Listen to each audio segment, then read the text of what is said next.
Georgia, spring of 1847. The courthouse windows were open that morning. Humidity settling into the paper stacks.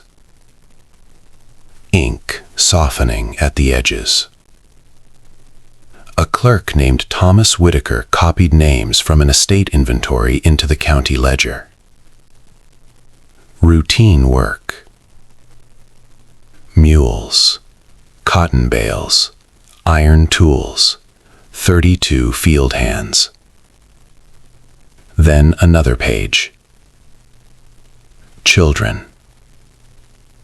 He paused, because the ages didn't make sense. 8, 7, 6, 5, 4. All born within a few years. All listed under one heading. Increase. Domestic stock. No mothers recorded, no fathers. Only a note. Property of Mrs. Eliza Carroway. Main house. He adjusted his spectacles, turned the page again. More names. Small handwriting, cramped into the margin.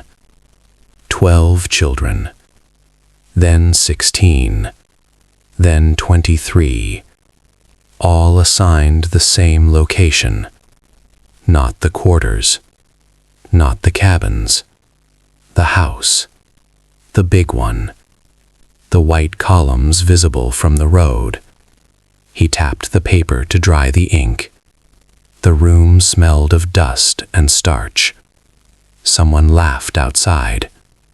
A wagon passed. Normal morning sounds. But the numbers sat wrong. Plantations recorded births carefully, usually by mother, sometimes by father. Never like this. Never without lineage. Never grouped like livestock. He wrote them down anyway, line by line. Names, ages, no surnames, just first names, repeated ones. Samuel, Thomas, Eliza, Samuel again. He stopped once more, because beside several entries, the clerk before him had written something faint, almost erased. 2 words. House born. Not field. Not quarters. House. He underlined it, lightly, then closed the book. Outside, the sun climbed higher, and the Carroway estate remained quiet, large, orderly, respectable.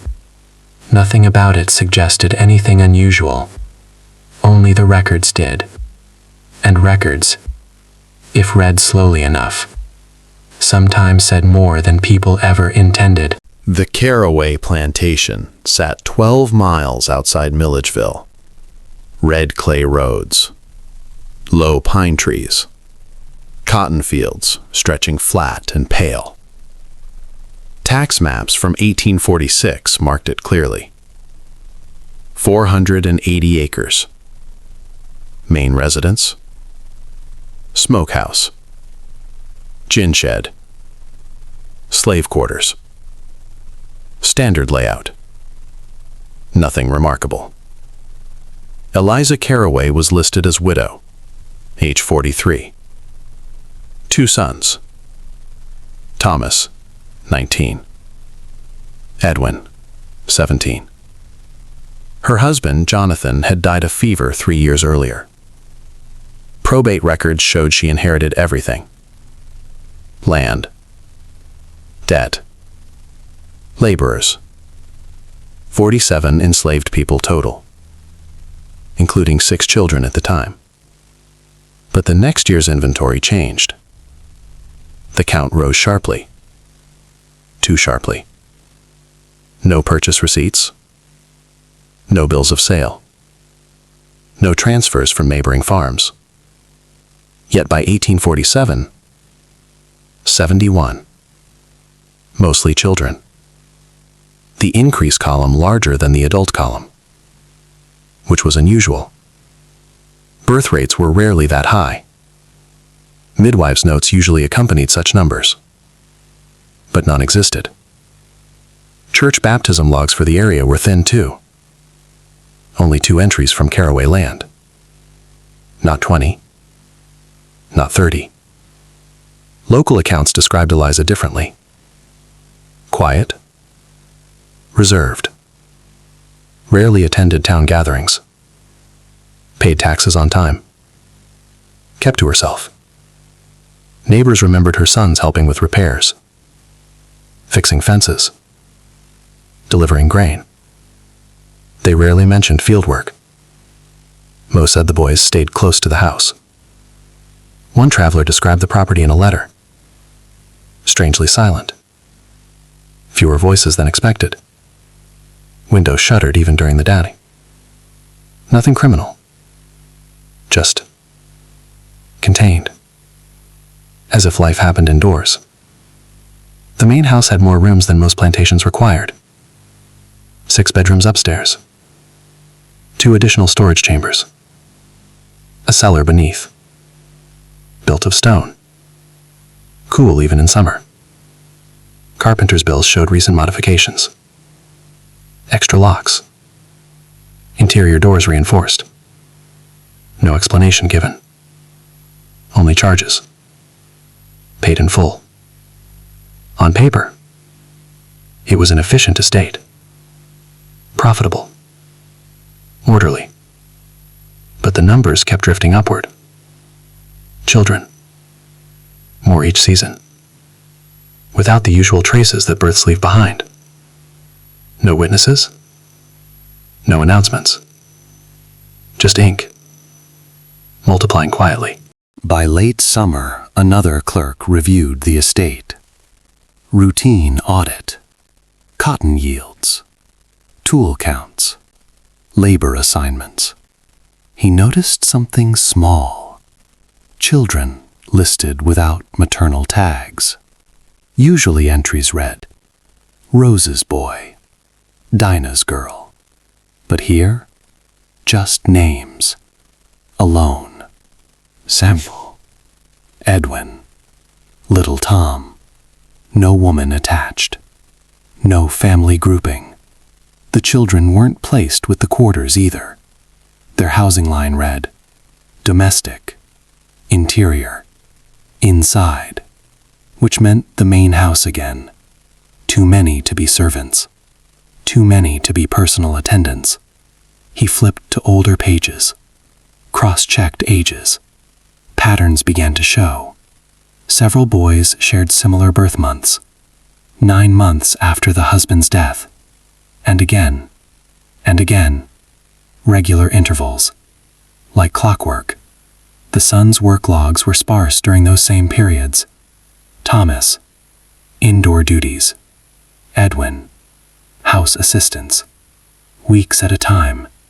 No field assignments. No travel. Just present. Always present. Then there were the fabric purchases. Dozens of yards of linen. Small sizes. Ordered repeatedly. Not for sale. Not for market. For the house. A midwife's name appeared once in a payment ledger. Then scratched out. Replaced with private arrangement. Cash. No signature. Neighbors later said they rarely saw pregnant women among the enslaved on that property, which should have been impossible. Children were appearing, but no visible mothers. No swollen figures in the fields. No recovery periods. Nothing. Just quiet. And more small shoes drying on the back porch. By autumn, the count reached 23. All under 10 years old. All registered to the widow herself. As if they belonged not to the workforce, but to her personally. Property, but separated. Kept near. names repeated across generations. Thomas, Edwin, Eliza, over and over, like someone copying from a very small family tree. Again and again. In 1851, after a dispute over taxes, county officials entered the house. Inventory verification. Nothing dramatic. 2 men. Ledgers. Seals. They expected dust and furniture. Instead, they found rooms arranged differently. Cribs. Too many. Small beds lined along a hallway. All inside. Air heavy with starch and soap. No toys. No noise. Just order. One official noted the smell of milk and damp linen, like a nursery that never emptied. In the cellar, they located storage trunks. Inside, receipts, private notes, loose papers. One envelope contained folded birth records, handwritten, not official forms, personal ones, dates, weights, short descriptions. Boy, strong, girl, quiet. No mothers named, but one detail repeated. Under father, initials only. TC, EC. Over and over. The same 2 sets. Thomas Carroway, Edwin Carroway. The sons.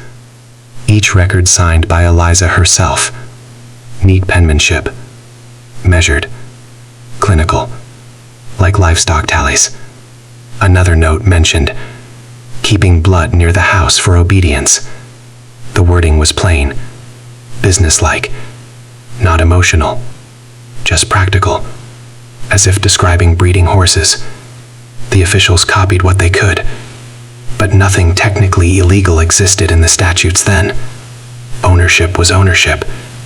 The law didn't ask questions about origin, so the papers were returned, boxes closed, locks fastened, the house restored to silence.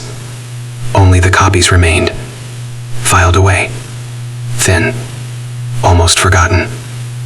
Years later, after the war, the estate dissolved.